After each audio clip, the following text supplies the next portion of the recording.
This podcast has mature language, not intended for underage viewers. Street cred sports. Street cred sports. I'm crossing over. I'm Euro stepping. Hello, this is Keenan of Street Cred Sports Training, and welcome to another episode of Time to Ball. I'm doing something a little different today. I decided to bring in my number one guy, my ace. I call him Joe the producer. He's going to be chiming in certain segments. We're going to be talking. He does all of the stuff. He makes sure that the, production is tight. And I figure, you know what? I might need to give him a voice. Let him chime in on some things. We're learning different things about stuff. So, Joe, why don't you say hi? Hello. Well, we're going to start today with some things on my mind. And I'm going to talk to Joe about it because last week I brought up, the black deaths that happen in movies. And after, the segment was over, after we finished, we were joking and cracking up about it because it just really brought back memories for me watching all of these movies. So after we did the podcast, I actually went up and Googled black deaths, the worst black deaths in movies. And man, it was a lot of stuff that came up, top 10, worst, and all of this. And there were some movies I ain't even heard of. But the two that stood out to me, which was the same, the two Black Death movies. One was, it's funny, it seems like both involve Samuel Jackson. Because I said, Jurassic Park was so good because at the beginning, the brother died at the beginning before the words Jurassic Park, came up. But actually, Samuel Jackson got eaten by a velociraptor, and we didn't see it. It was off screen, but we just saw his hand. So that he must have gotten taken, really, really bad. The second one was the one that I've always said. Everywhere I've looked, Deep Blue Sea with Samuel Jackson getting eaten by the shark has been on everybody's top 10. You got anything on that, Joe?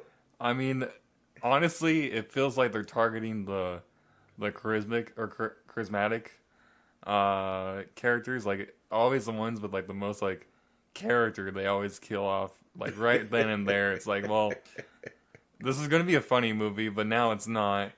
Or it's like the character that you actually want to see survive. It's like no, they're no. Right.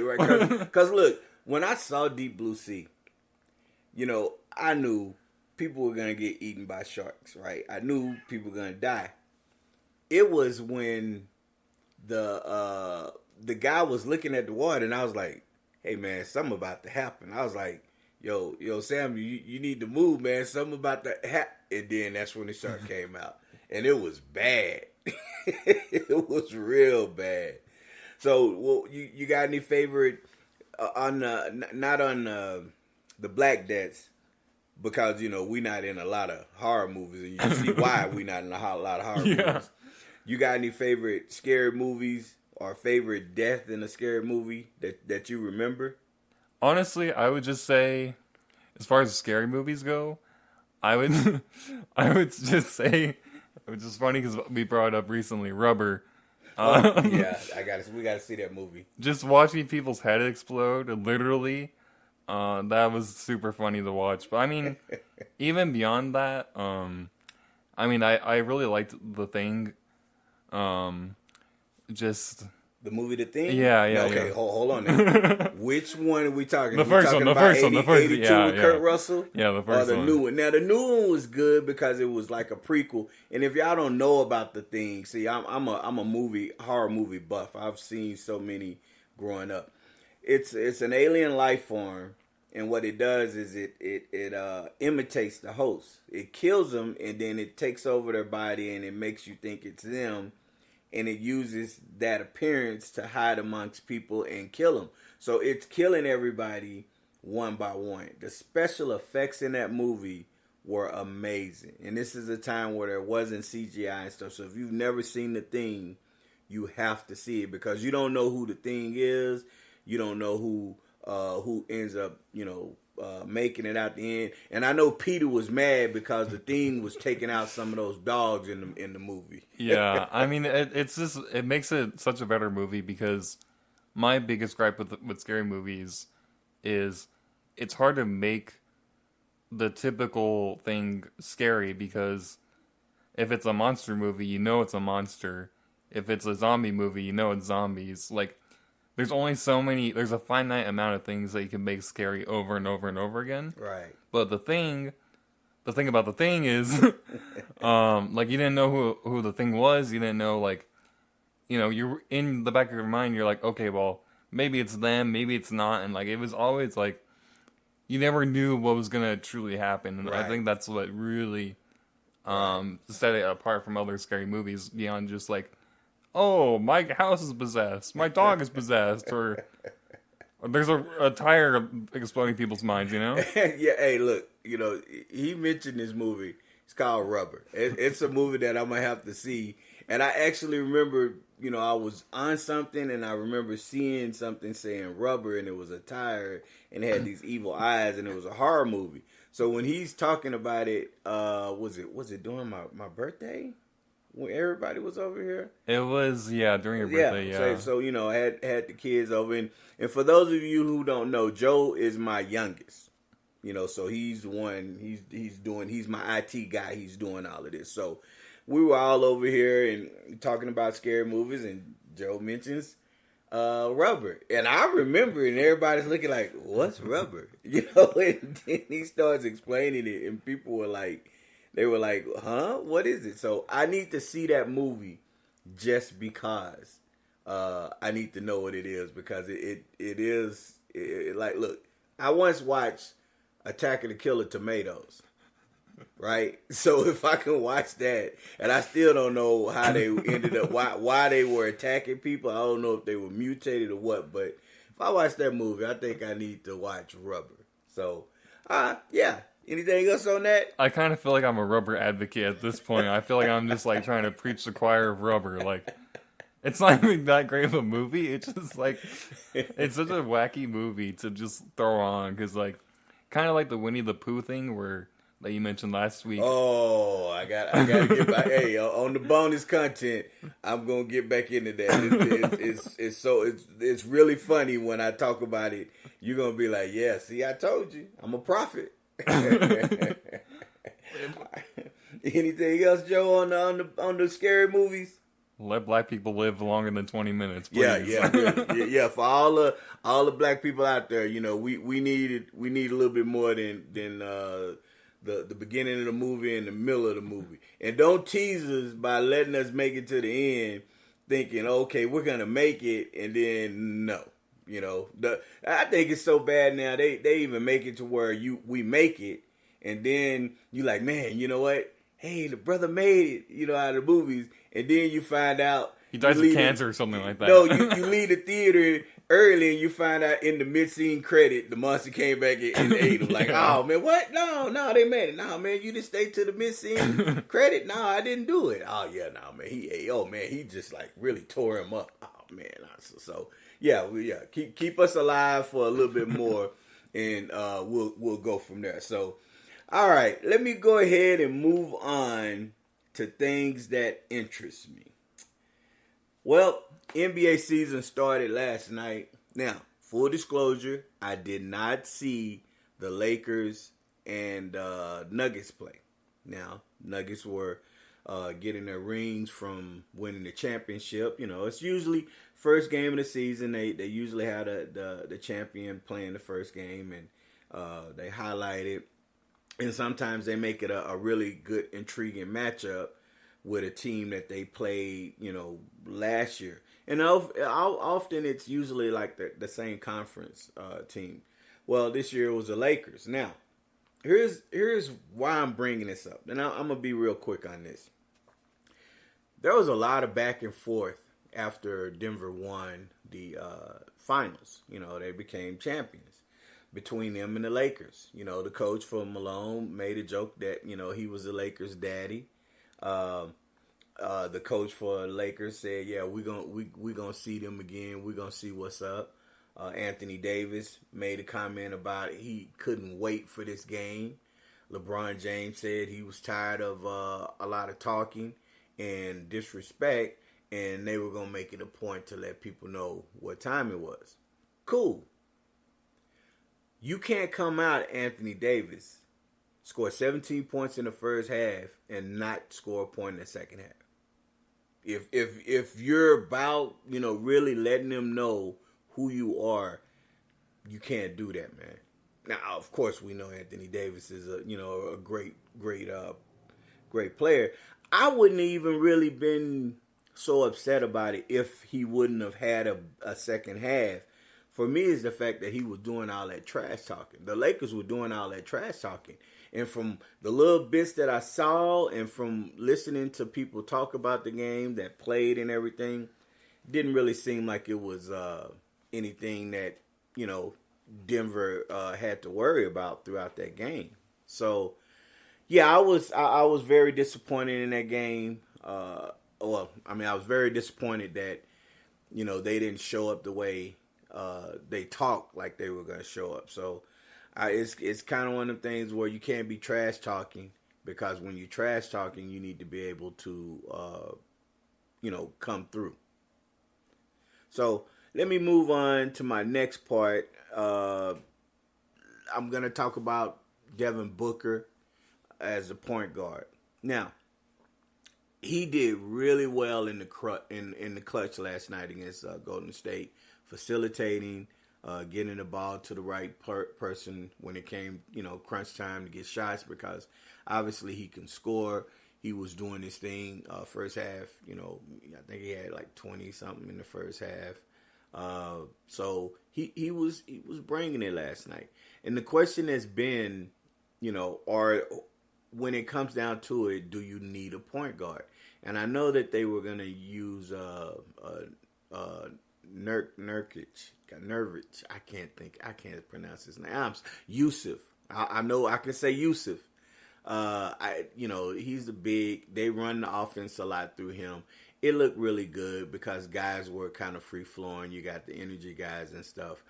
I'm still of the mindset of once Bill comes back, somebody's gonna have to sacrifice. And I guess if I was to say, well, which of the three would I be more of the point guard of those three? Who would it be? I would say Booker. I think Booker has probably better, point guard like skill set to where he could facilitate and run the team the way he needs to. Now, Bill hasn't been there as much, but he's played some point. But it's the difference between playing a point guard and being a point guard, and I think Booker eased my nerves some. Now, it's first game of the season, and like I say, if you're gonna run point guard, you have to sacrifice, especially when you have the caliber of talent around him that he has. So there might be nights where he might not score, 20 points, because he's really trying to make sure everybody is doing their thing. He didn't bring the ball up like every single time, and that's indicative of the flow that they're having on that team. But I thought it was pretty good. I thought it was really good, and I was like, okay, I can see it, but I have to see Bill with them to kind of get a better picture of how they're going to do that. All right, let me jump into the NFL.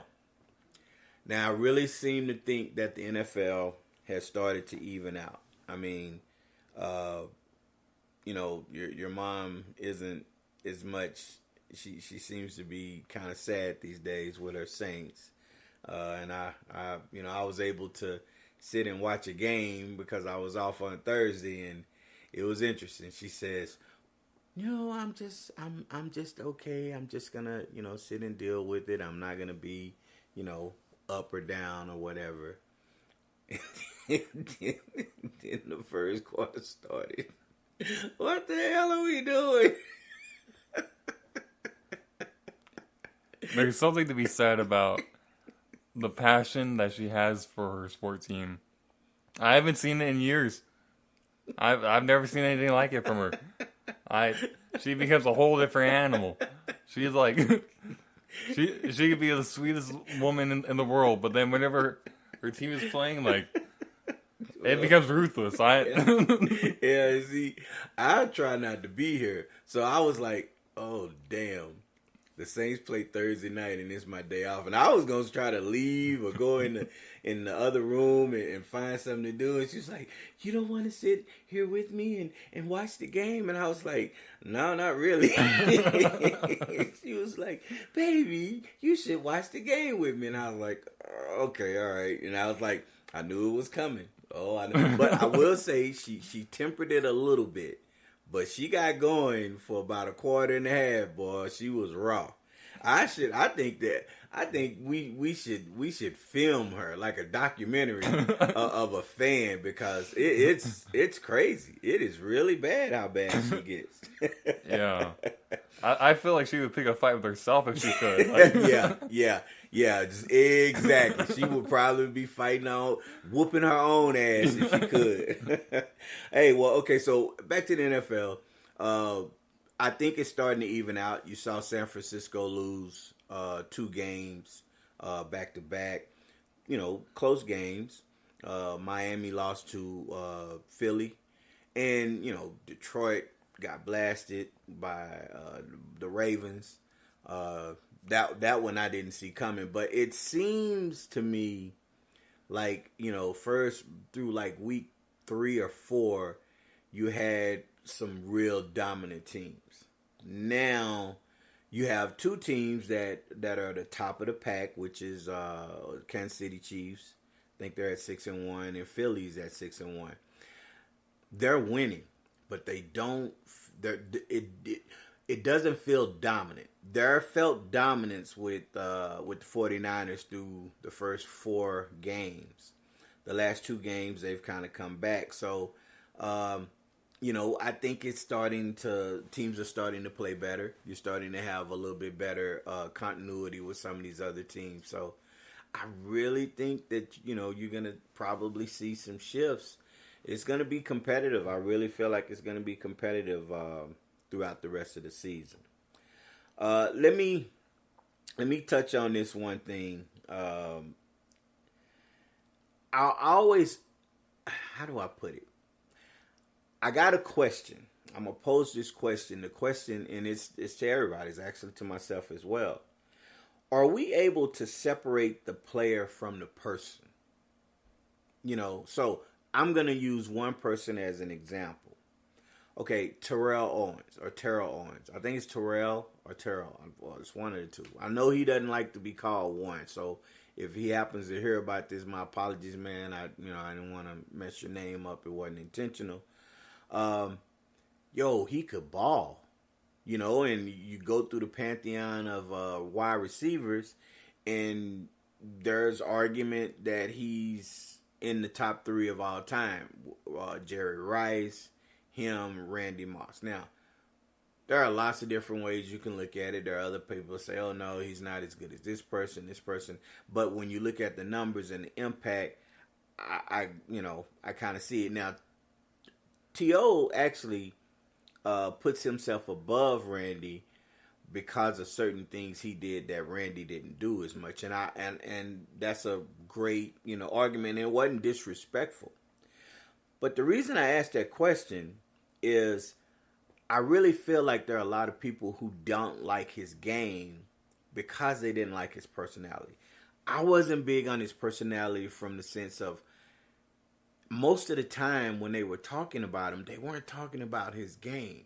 They were always talking about how he was mad. He's at San Francisco. Apparently he made some disparaging remarks about his QB. Right, can't remember, but there was stuff floating around about that. He leaves San Francisco. He goes to the Eagles.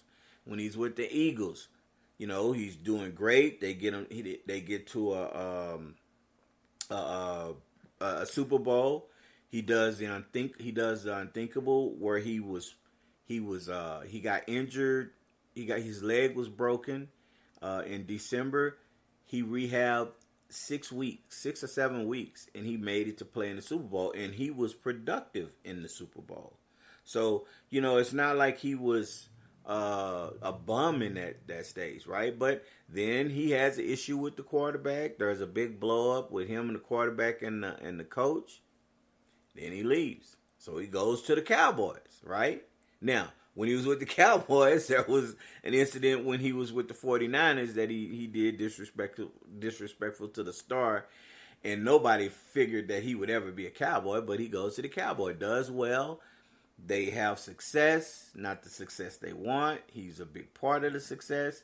And then all of a sudden they leave. He gets booted out. Now he goes to Buffalo. He was there for a year. Cincinnati for a year. He goes to like a USFL or what is it? Arena football team. Goes back to the Seahawks for a hot minute. And then, it's pretty much then. Most people remember him from the antics, the stuff that he did at celebrations after touchdowns and stuff. My question is, can you separate the player from whether you like the player? Because I've seen people, they don't like him, but when they say they don't like him, they don't say, oh, I don't like him because he wasn't a good player. It's like, man, you know what? He was on some other stuff. He was always complaining. And look, I felt like he was always complaining too, but I loved his game. I feel like I can compartmentalize and separate, certain attitudes, because I can't expect him to act and be the way I am, right? But the fact that he was such an impactful player, but his personality, his persona was so large, it kind of meshed things together to where people don't separate it. So that's my question. Can you separate a person's personality and if they're a good person or a bad person from their productivity in the sport? Think you can do that, Joe?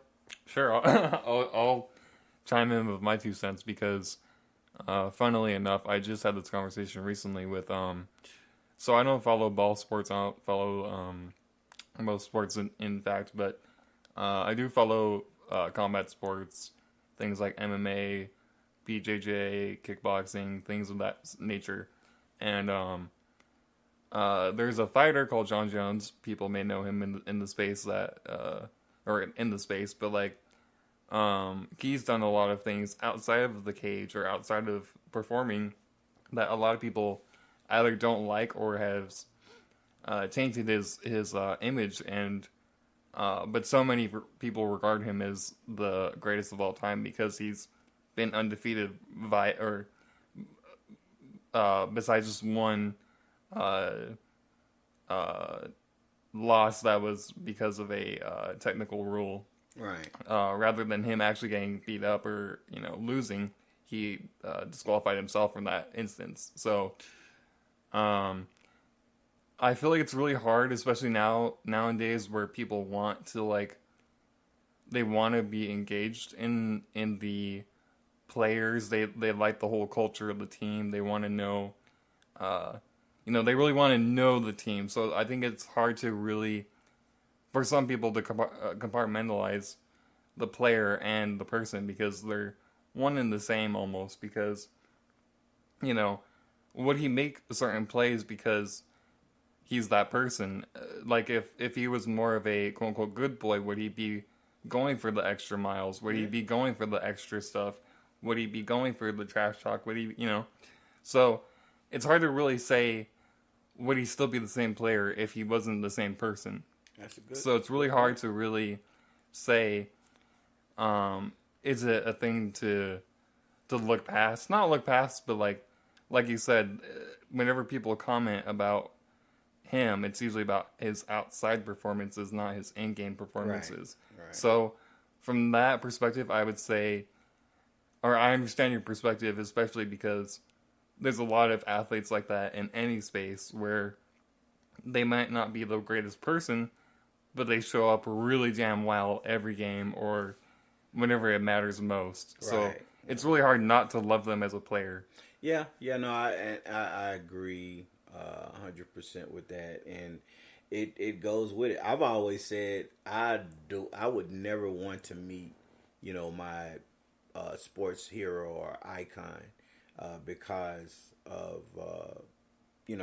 you get and meet them, and then you find out that they're an ass, and it could just ruin all the stuff. Like, okay, this is a little off topic, but nah, I'm not gonna go there. I'll say that conversation for another thing, because that'll take a long time. But yeah, it is interesting because you want to root for that player, and then if you find out that person is not who you thought that person was, then it does it obscure how you feel about that person and stuff like that. Because I know there are people who loved Michael Jordan and can't stand him now because of an interaction, something, they met him and they realized he wasn't that person. So, okay, so great topic, great talk, great perspective.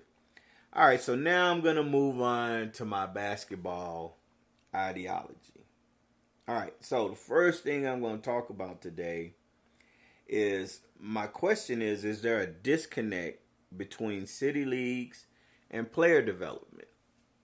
And I think I've touched on this from different ways, different times in previous podcasts, but it's always a question that that I have a discussion with when it comes to parents, because we'll get new kids, and those kids are have been playing with a said team for 3 or 4 seasons, a year or two, and they come to me, and I usually assume, because they've been playing on this team, that they're going to be okay. I can do certain things with them, and find out that they have no fundamentals. So I have to work with them, and I get that. I understand that. I think what I mean when I say disconnect is the sense of the fact that, if you're a coach, if you're taking on this responsibility as a coach, and you don't have the knowledge as far as that sport, because look, you don't have to have played basketball to coach basketball. If you're coaching on a youth level, you're just trying to let these kids play, teach them about, some responsibility, helping their social skills, teamwork, all of those things, hard work and everything, and then play. It should be kind of a fun environment when they're developing. But you do have some that are doing this, and it seems like it's for the right reason. But what they end up doing is they don't have a structure. They don't have the infrastructure that they need. They don't have anybody that can kind of develop the kids. They don't have a proper practice schedule as far as what they're going to do in practice. They don't seem to, and it's, I'm not saying everybody. So, if you're not a team that this refers to, then there's no reason to be upset with me. But they don't have the type of thought process to where, if the kids struggle on something in one game, they're looking to address it the next game. So now, if your team doesn't have that infrastructure, and you can't get someone to coach and help with that team to help that infrastructure, you have to seek outside help. You have to seek organizations such as ours and others to try to help guide. I help a lot of the city league coaches, coaches in general. I do what I can to help them out when they have questions about stuff. That's, part of what I do. Knowledge is what I try to give. I don't want to say I'm the all omnipotent. Oh, there's a word. I don't want to make it feel like that, but I do try to help when I can, because it helps their product, and it helps further what the whole accomplishment is. But there are some out there that are doing a very poor job of assisting and helping. Some of them are, having too many kids. They're not practicing. They're not consistent. You get all of this stuff where, only the good kids play. You know, it's a developmental team because the coaches want to win, and I get it, but got to be transparent with those, transparent with the parents about what your organization is going to do and stand for. And it's gotten bad because, you know, you got parents who are upset about, you know, things happening, and then they move their kids from team to team, and that creates a thing because kids start to not want to push through what it was that, you know, the adversity that they're dealing with, but it's not the kind of adversity that you want to push through. So it's all these entangled things that happen. So I just wonder if there's a disconnect. To me, there is, and I think if there was a system in place, you know, like if you had some type of league, let's say you have a league, right, and you're running a league, and I'll use professional leagues. Every NBA team has to have, you know, certain things, you know, competent coaching, obviously good players, but they have to have stuff in place from training to medical to development. All of these things they have to have, and every team has it. Now, some teams are better at some of those things than others. Also, they got good players. They got, you know, great players. So they're very good at getting things done. And when you look into college, same thing. Pretty much every school has it. Some just have a better, you know, they have better riches of that stuff. High school, you're starting to see it a little bit more, where, you know, programs have good off-season development, and kids have access to all of that stuff, whether they use it or not.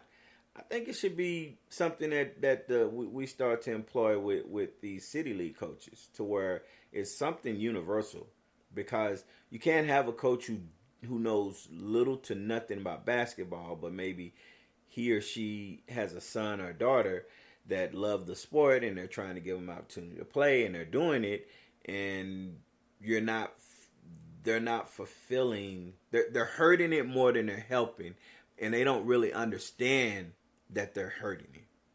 That's the crazy thing. Sometimes you don't know that what you're doing is more detrimental than good, because you know that person's a good person, but when you see that person coach, they turn into, just like with the missus. When she's watching the game, no, when she's watching her team, she's different. You know, when she's not watching the team, hey, you know, is walking around with flowers and rays of sunshine and butterflies around her and stuff. But when it is, it's not even a dark cloud. Hell won't take her. She is going to be on me when she hears this. Oh, my God. I'm probably going to be sleeping at the facility for a few days. But in all honesty, I really think there's a disconnect. And I think, I mean, there are solutions. But, you know, ultimately, you have to kind of strip the whole thing down and move on. Okay, so let me move on to the next thing for basketball ideology. And I'm going to get into what I call, the question I have is, well, not really a question.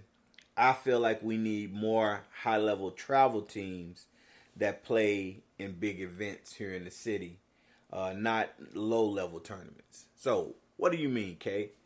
Well, I mean, there are some tournaments that you can play in. You know, there are local tournaments here. And I'm not saying these are bad tournaments. When I say local, low-level tournament, I don't mean that it's a terrible tournament. What I'm saying is exposure. I'm talking about getting yourself out in front to places where you're going to perform. And if you have good talent, you get to play against other elite talent. You get to see how good you are. And you get to play against some of the best. Look, I was at the Pangos. I mentioned this. I was at the Pangos a few weeks ago at the beginning of October. I was evaluating and scouting. I did a damn good job. I like to pat myself on the back on it because, you know, I was able to show and prove what it was. I got compliments from other people about it. Two of those players, and I'm sure it's going to be more, but two of those players that I had rated high, I didn't know those players before. Two of them are now in the ESPN power rankings as top 25 in the nation. for their position, or their not their position. I think as a player, for their classification, top 25. So I must have knew something. So, okay, why do I say that? Well, they played in an event. They've played in other events, but they've played in events where you had eyes on them. You had people who could evaluate them. Now, those kids are going to be having lots of offers when it comes to playing Division One, and or just college anyway. College in any form, whether it's Division 1, 2, 3, 4, NAIA, JUCO, they're gonna be obviously playing at Division 1 level, and who knows, could be pros. Okay, so but they're putting themselves in that position. Now, we need to have that stuff going on here, where we have our teams, instead of beating up on all the teams here in El Paso and being the king of El Paso. We need to start putting them, and not just tournaments in God out. But when I say these things, people are gonna be like, "Oh, you're hating on them." No, I'm not hating on them. If I say Albuquerque or Alamogordo or San Antonio, well, San Antonio has a bigger style tournament, but my understanding is it's not considered like one of those elite tournaments that you have a lot of talent that goes through. Now, I think they're building up to it. But I'm speaking of tournaments where you're going to have college coaches and scouts. You have to put your kids in there. That's what we need. And I know there's more. But the three main ones that I know of, or the four main ones that I know of, are the Titans, West Texas Blazers, on the boys' side. And then, Latino Select. There's another one that I'm missing, but there are some other ones that are starting to travel and stuff as well. But you have to be playing in these. If you want these kids to start being seen, to where I can make comments about them and put them out there and help them get more exposure, you can't just play in low-level tournaments. They can't be the best player in the city, but they're not playing anybody, because that's exactly what I get told all the time. Well, who do they play? What thing? I need to see them over here. Put them in this, and then you put them in that, and it's like, oh yeah, no, that kid ain't ready.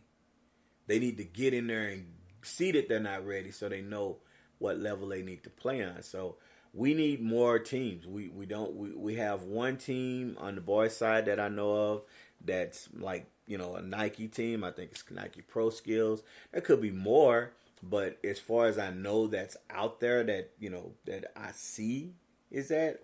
I know there's a team on the girls' side, which is probably the top team on the girls' side, Fusion, and they're like Adidas, so they play in the Adidas realm. I don't know of any Under Armour. We don't really have any NBA players, although there are NBA players that live in the city of El Paso, but we don't have any. As far as I know, any NBA players that sponsor their teams, like in Dallas, there's a plethora. Ooh, boy, I'm cooking today with these words. There's a plethora of NBA teams that do a lot of traveling and stuff and play. They use their brand. Marlon Maxey, that he played at Utah.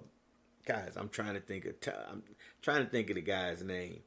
He's with the Philadelphia 76ers, but he has a team, and a kid of mine was playing on that team.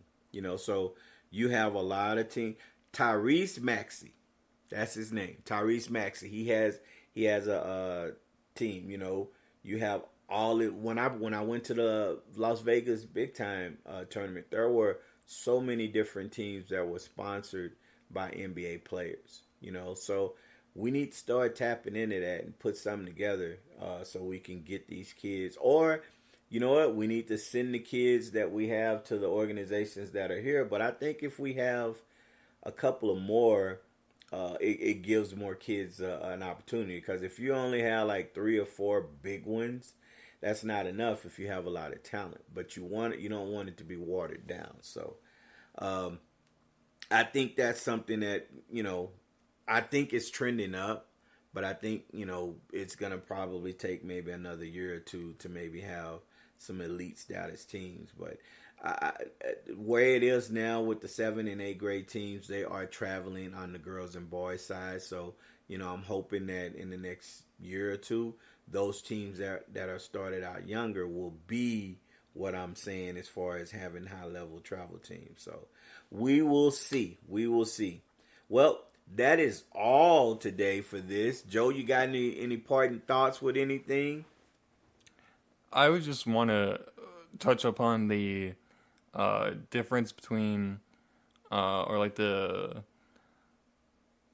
gap between travel team, or not travel teams, but city leagues and actual like teams is like, I feel like the whole culture behind competition in general is very, I wouldn't say lacking, but it's not focused. If you look at other countries that have really strong athletics, it's very focused from the time that they're in like kindergarten.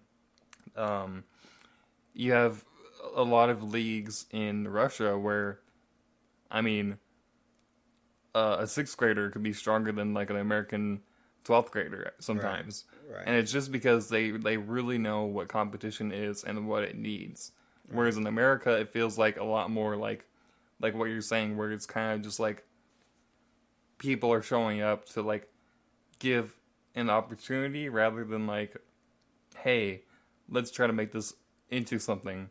And I feel like that's really lacking, whereas like other countries where they don't have anything else to turn to, athletics is a lot more focused upon, because in other countries, athletes are seen as the superstars. So I don't know. I feel like, I mean, not that athletes aren't superstars in America. Obviously they are, but like we also have like the Kardashians. We have actors. We have actresses. We have every other like form of superstar, versus just like the athletic superstars. Right. Okay. All right. Well, my man Joe, getting him in there and letting everybody hear the IT guy. I know he's not the IT guy. I just kind of throw that out there because he puts all of this stuff together. My putting my theme music on at the beginning, wrapping it up, putting all that stuff, the production that you see on the YouTube. That's him, man, and I'm thankful. 1,000, not 100. It's 1,000 with what he does. So I appreciate him. Obviously I love him. He's my youngest. So we're gonna leave like I always leave off. We got bonus content. I got an update on the Winnie the Pooh blood and honey thing that I talked about last time. Also, my basketball ideology is, want to talk about the EPISD. I believe I mentioned it, with their doing their turn, doing the league now. So I had a thought on that. So stay tuned for the bonus podcast so you can get into that. So I'm gonna leave this the way I normally leave. And if I did mention, because I was so excited, man. This is episode 43. So yeah, I'm gonna leave the way I always leave. If it was easy, everyone would be doing it. I'm out. Street cred sports, say it with your chest. Yeah. Go get it from the net. Street cred sports, okay, that's a bet.